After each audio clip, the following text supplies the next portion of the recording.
Have you ever gone a few hours without water? Maybe you were stuck in traffic on a hot day. Maybe you forgot your water bottle during a long walk. Before long, your mouth felt dry. Your head started to ache. You found yourself thinking about only one thing: finding something to drink. Now imagine that feeling becoming much worse. Imagine waking up tomorrow and discovering that every bottle of water has disappeared. Every faucet is dry. Every convenience store shelf is empty. There are no maps showing rivers, no weather forecasts. No wells, no pipelines hidden beneath the ground. Just you, a vast landscape, and a question that suddenly matters more than anything else. Where will your next drink come from? For most of human history, this was not a thought experiment. It was daily life. Long before cities, before agriculture, before written language, your ancestors faced a challenge that could determine whether they lived or died within days. They needed water, often in places where no obvious water could be seen. At first, that sounds impossible. After all, how do you find something that is invisible? How do you locate water hidden beneath dry soil, beyond distant hills, or deep inside landscapes that appear completely lifeless? Many people imagine prehistoric humans wandering aimlessly across the wilderness, surviving mostly through luck. But archaeology tells a very different story. The people who came before us were not merely survivors. They were experts at reading the natural world.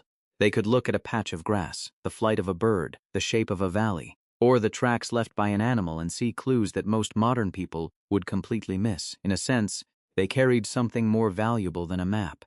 They carried knowledge. Knowledge passed from one generation to the next for thousands of years. Knowledge that allowed them to find life where others saw only emptiness. And some of the techniques they used were so effective that survival experts still study them today. But before we explore how your ancestors found water in some of the harshest environments on Earth, we need to understand why this challenge was far more dangerous than most people realize. Because hunger is uncomfortable, thirst is different, and in the prehistoric world, a single mistake could turn a search for water into a race against time. Because hunger is uncomfortable, thirst is different, and in the prehistoric world, a single mistake could turn a search for water into a race against time. Most people imagine that finding water in the distant past was relatively simple. After all, prehistoric humans lived close to nature. Rivers were everywhere. Lakes covered the landscape. If you needed water, you simply walked until you found some. At least, that's the image many of us carry. But the archaeological evidence paints a very different picture. Your ancestors did not live in a world overflowing with easy sources of fresh water. In many regions, water was seasonal. Rivers changed course, lakes shrank. Entire landscapes could transform within a few generations as climates shifted. During some periods, grasslands expanded for hundreds of miles. During others, droughts turned familiar territories into hostile environments. Even during the Ice Age, despite the presence of enormous glaciers, accessible drinking water was not always easy to find. Much of Earth's water was locked away in ice, and that created a surprising paradox. The planet could contain vast amounts of water, while people still struggled to find enough to drink. You might think that prehistoric groups simply settled next to permanent rivers and never left. But that was rarely possible. The animals they hunted moved. The seasons changed. Plant foods appeared and disappeared throughout the year. To survive, people often had to travel across unfamiliar terrain, following migrating herds, exploring new territories, and venturing into landscapes where no obvious water source could be seen. This is where another common misconception begins to fall apart. Many modern people assume that survival in ancient environments depended mostly on strength. The strongest hunter survived, the fastest runner survived, the toughest individual survived. But anthropologists increasingly believe something else was far more important: information. Knowing where water could be found, knowing which valleys remained wet after months without rain, knowing which birds gathered near hidden springs, knowing which plants revealed moisture beneath the soil. In many situations, that knowledge was worth far more than physical strength. A person with the right information could lead an entire group to safety. A person without it could become lost in a landscape that appeared empty but was actually full of clues. And those clues were everywhere. The problem was that they were written in a language modern humans have largely forgotten how to read. A patch of greener vegetation, a line of animal tracks crossing dry ground, a swarm of insects hovering over an otherwise barren plain. To your ancestors, these were not random details. They were messages that could point toward life. But there was one challenge that made all of this even more difficult.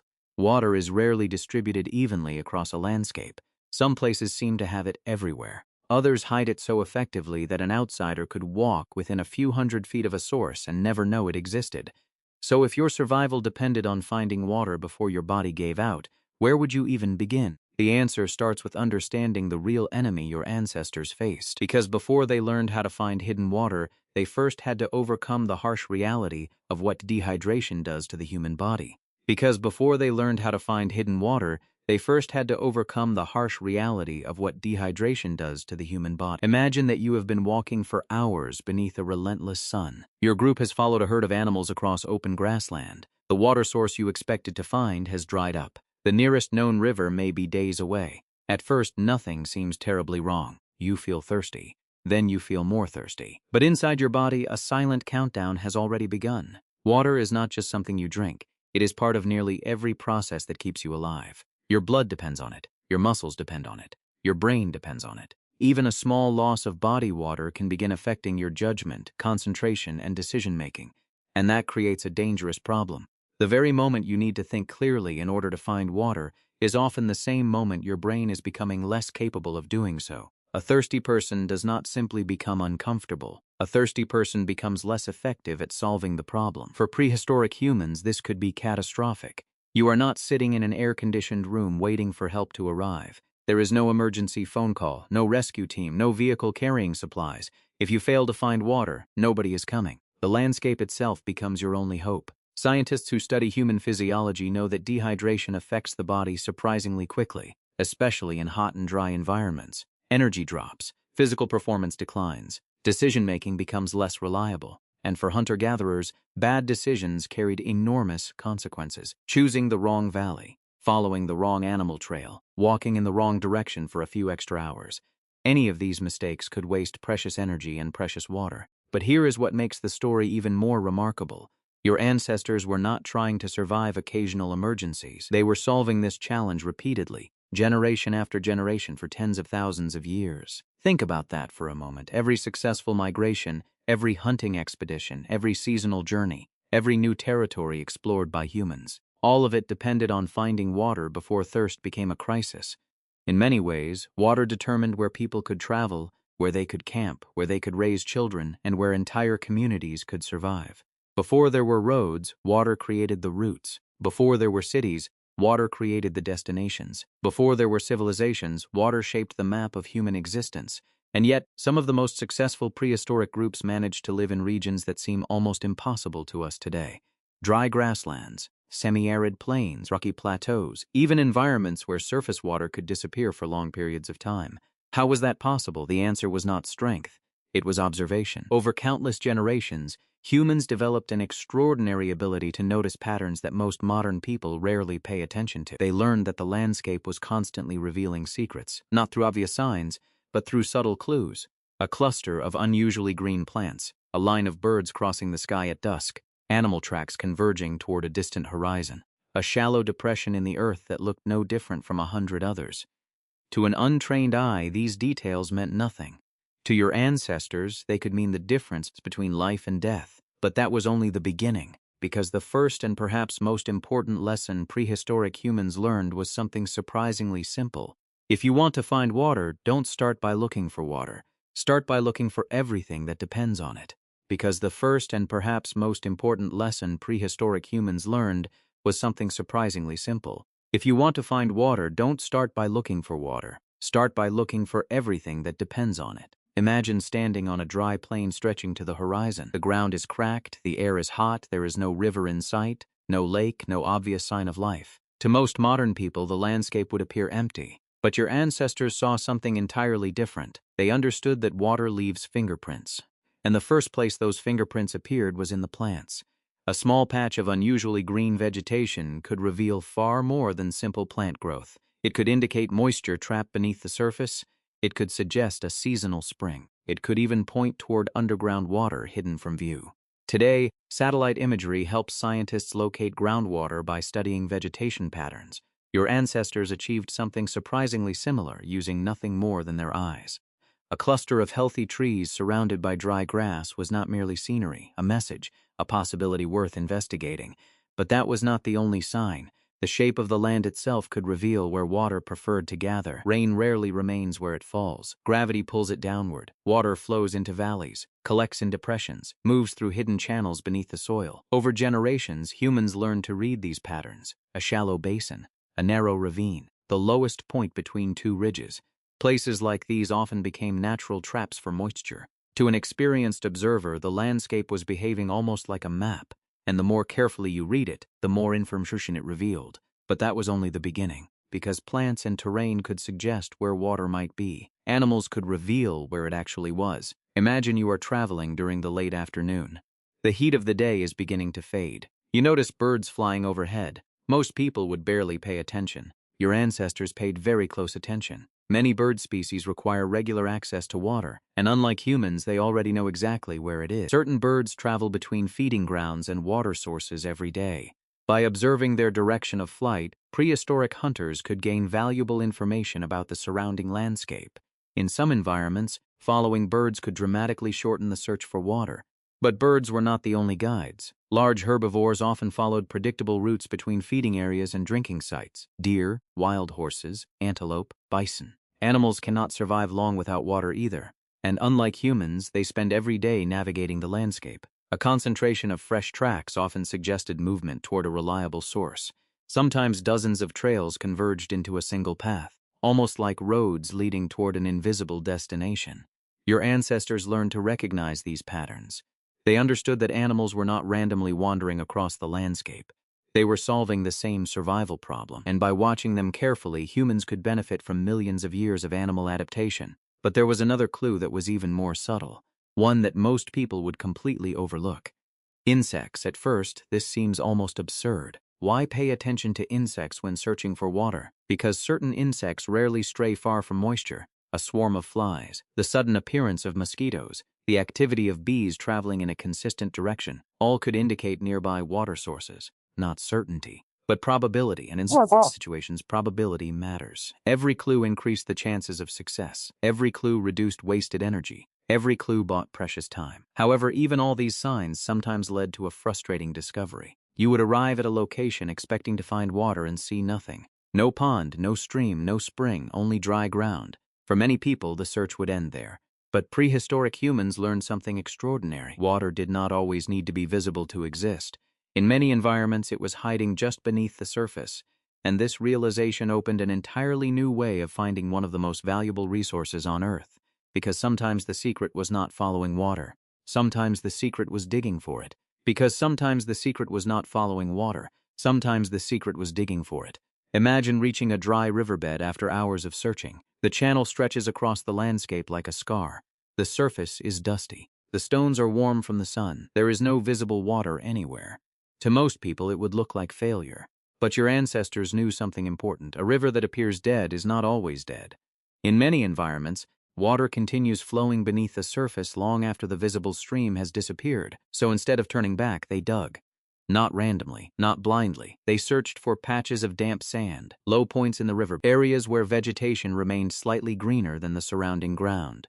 Then they began removing soil. At first, nothing happened. Then the earth became darker, cooler, slightly moist, and sometimes, after enough digging, water slowly seeped into the hole. Not a rushing stream, not a crystal-clear pool, just a small collection of precious liquid gathering drop by drop. For a thirsty group, it could mean survival. Archaeologists and survival researchers have documented similar techniques across many regions of the world. Different cultures developed different methods, but the underlying principle remained remarkably consistent. Water often hides beneath the landscape. The challenge is knowing where to look. But even this was not the end of the story, because prehistoric humans learned to collect water in ways that seem surprisingly familiar to us today.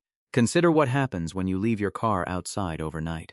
By morning, tiny droplets of moisture may cover the windows. The same process has existed for as long as humans have walked the earth. Your ancestors noticed it too. During cool nights, moisture from the air condensed onto grass, leaves, rocks, animal hides, and other surfaces. In extremely dry regions, even small amounts of collected dew could become valuable. No one was filling large containers from morning dew, but survival is often a matter of accumulation. A little water here, a little water there, enough to buy another day, enough to continue the search. And that idea should sound surprisingly familiar, because modern cities operate on the same principle. Reservoirs collect water, storage tanks collect water, rain barrels collect water. Water management did not begin with engineering. It began with observation. Long before pipes and pumps existed, Humans were already learning how to capture and preserve one of Earth's most valuable resources. In fact, many modern technologies are not entirely new inventions. They are refinements of ideas our ancestors discovered thousands of years ago. Your insulated water bottle protects water from heat. Prehistoric people used shaded pits, animal skin containers, and natural shelters to achieve similar goals. Your navigation app helps you locate resources. Your ancestors used animal tracks, vegetation patterns, and landscape features as their navigation system. Your weather forecast predicts rain. Your ancestors watched clouds, winds, birds, and seasonal changes for clues about future water availability. The tools are different. The challenge is the same. Humans have always depended on information to survive, and perhaps that is the most remarkable part of this story. When we imagine prehistoric life, we often focus on what people lacked. No electricity, no engines, no satellites, no digital maps. But that perspective misses something important. They possessed a level of environmental awareness that many modern people have never needed to develop. A hunter-gatherer could enter a landscape that appeared empty and recognize dozens of clues pointing toward hidden water. Most of us would walk through the same place and see nothing at all. And that realization changes how we think about intelligence. Because intelligence is not only about technology. Sometimes it is about understanding the world around you so deeply that survival becomes possible where others would fail. The remarkable truth is that your ancestors did not conquer harsh environments by overpowering nature. They succeeded by paying attention to it. And every glass of water you drink today is part of a story that began long before cities, long before agriculture, and long before recorded history. A story written by countless generations who learned how to find life hidden inside the landscape itself. A story written by countless generations who learned how to find life hidden inside the landscape itself. And perhaps that is the most humbling lesson of all. The next time you turn on a faucet, try to imagine how strange that convenience would seem to your ancestors. Clean water appears instantly. No searching, no tracking animal trails, no studying the flight of birds, no reading the shape of valleys or the color of distant vegetation, just a simple movement of your hand. Yet for nearly all of human history, every drink required knowledge, every journey required planning. Every successful day depended on understanding the world well enough to locate one of the few resources you could never live without. We often think of human progress as a story of bigger cities, faster machines, and more powerful technology.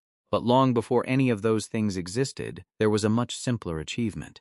Humans learned how to survive, not because they were the strongest creatures on Earth, not because they were the fastest, not because they had claws, fangs, or extraordinary physical abilities. They survived because they learned. They observed, they remembered, and they passed that knowledge to the next generation. A child watching an elder follow animal tracks, a hunter learning which trees revealed hidden moisture, a family remembering where water could still be found during the driest season. These small pieces of knowledge accumulated across thousands of years, generation after generation, century after century, until they became the foundation upon which entire civilizations would eventually be built.